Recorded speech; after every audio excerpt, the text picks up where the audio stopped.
अगर हम हिंदू पंचांग की बात करें तो चैत्र, वैशाख, ज्येष्ठ, आषाढ़, श्रावण, भाद्रपद, आश्विन और उसके बाद आता है कार्तिक। कार्तिक का जो महीना है वो हिंदू धर्म में अत्यधिक पवित्र महीना माना जाता है। जैसे भगवान शिव के मानने वालों के लिए सावन सर्वाधिक पवित्र है, वैसे ही नारायण, भगवान कृष्ण, इनके भक्तों के लिए कार्तिक का महीना सर्वाधिक पवित्र है। ये चातुर्मास का अंतिम महीना है और जब देवोत्थान एकादशी आती है वहां से देव जग जाते हैं और देव तत्व मजबूत हो जाता है। इस महीने में धन और धर्म दोनों से संबंधित प्रयोग किए जाते हैं।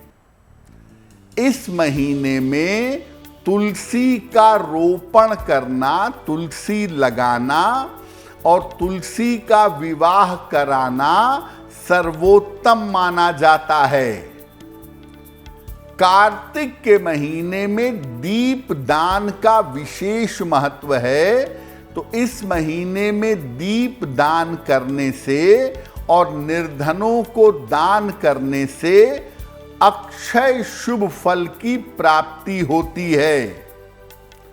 इस बार कार्तिक का महीना 7 अक्टूबर को दोपहर बाद शुरू हो रहा है और 5 नवंबर तक ये महीना रहेगा। तो कार्तिक के महीने के नियम क्या हैं, किनकी पूजा की जाएगी और कार्तिक की विशिष्टता क्या है, इस पर आगे चर्चा करेंगे। हिंदू धर्मशास्त्रों के अनुसार या हिंदू पंचांगों के अनुसार हर महीने का अपना एक गुण है, अपना एक लक्षण है। उस लक्षण के हिसाब से जब आप अपना जीवन जीते हैं, अपना खान पान देखते हैं, तो उससे चीजें बेहतर होनी शुरू हो जाती हैं। तो कार्तिक के महीने में खान पान रूटीन का क्या नियम है?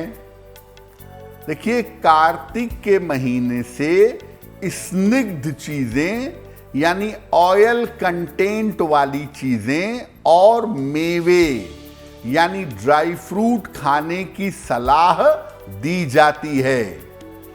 जिन चीजों का स्वभाव गर्म हो और लंबे समय तक ऊर्जा दे सकें, ऐसी चीजें खानी चाहिए।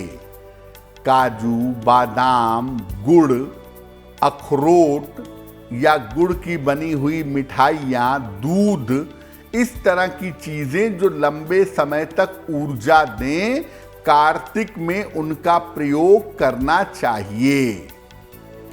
कार्तिक के महीने में दाल खाने की, दलहन जो द्विदल में बंट सके, ऐसी चीजों को खाने की मनाही है। चना है, अरहर है, मसूर की दाल है, दलहन वाली जो चीजें हैं वो कार्तिक में नहीं खानी चाहिए। सूर्य की किरणों का स्नान करना या सूर्य की किरणों का प्रयोग करना इस महीने से उत्तम माना जाता है। यानी कार्तिक के महीने से थोड़े से समय के लिए सूर्य की रोशनी में बैठना चाहिए। कार्तिक के महीने में दोपहर में सोना अच्छा नहीं मानते। अगर आप कार्तिक के महीने में दोपहर में सोने का प्रयास करेंगे तो आप बीमार पड़ सकते हैं। आपको पहले बताया कि कार्तिक का महीना धन और धर्म दोनों मामलों के लिए बड़ा अच्छा माना जाता है। कार्तिक का महीना भगवान विष्णु का अत्यंत प्रिय महीना है।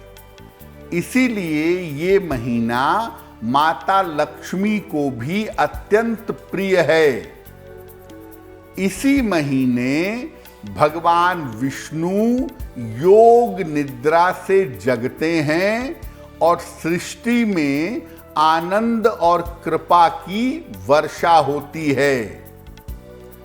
इस महीने में कार्तिक में माता लक्ष्मी धरती पर भ्रमण करती हैं और भक्तों को अपार धन देती हैं।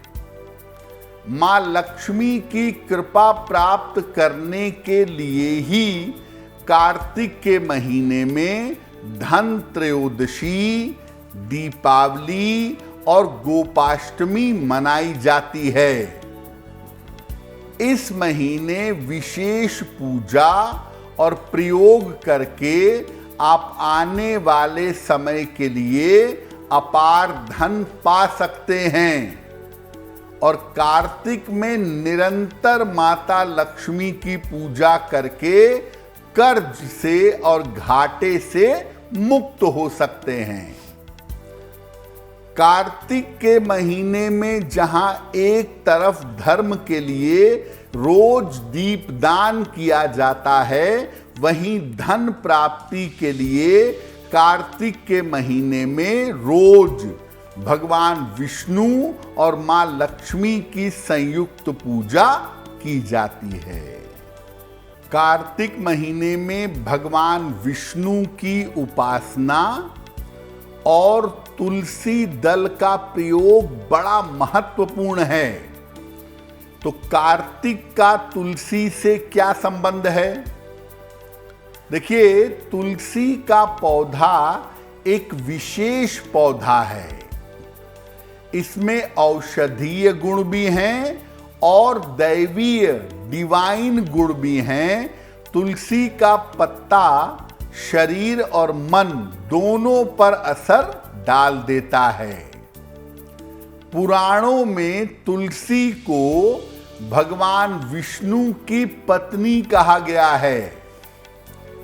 भगवान विष्णु ने छल से इनका वरण किया था, इसीलिए उनको पत्थर हो जाने का शाप मिला और तभी से भगवान विष्णु शालिग्राम के रूप में आ गए और शालिग्राम के रूप में पूजे जाते हैं।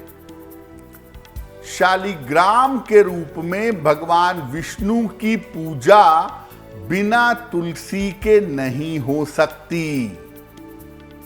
कार्तिक के महीने में तुलसी का पौधा लगाना और इसकी पूजा करना विशेष शुभ होता है। इस महीने में नियमित रूप से तुलसी के नीचे घी का दीपक जलाना चाहिए और अगर आप भोर में अर्ली मॉर्निंग सूर्योदय के पहले उठ करके स्नान करके तुलसी के नीचे दीपक जलाना शुरू करें तो आपकी दरिद्रता, आपकी फाइनेंशियल मुश्किल ठीक होनी शुरू हो जाएगी। देखिए, कार्तिक का महीना चातुर्मास का अंतिम महीना है। श्रावण, भाद्रपद, आश्विन और कार्तिक।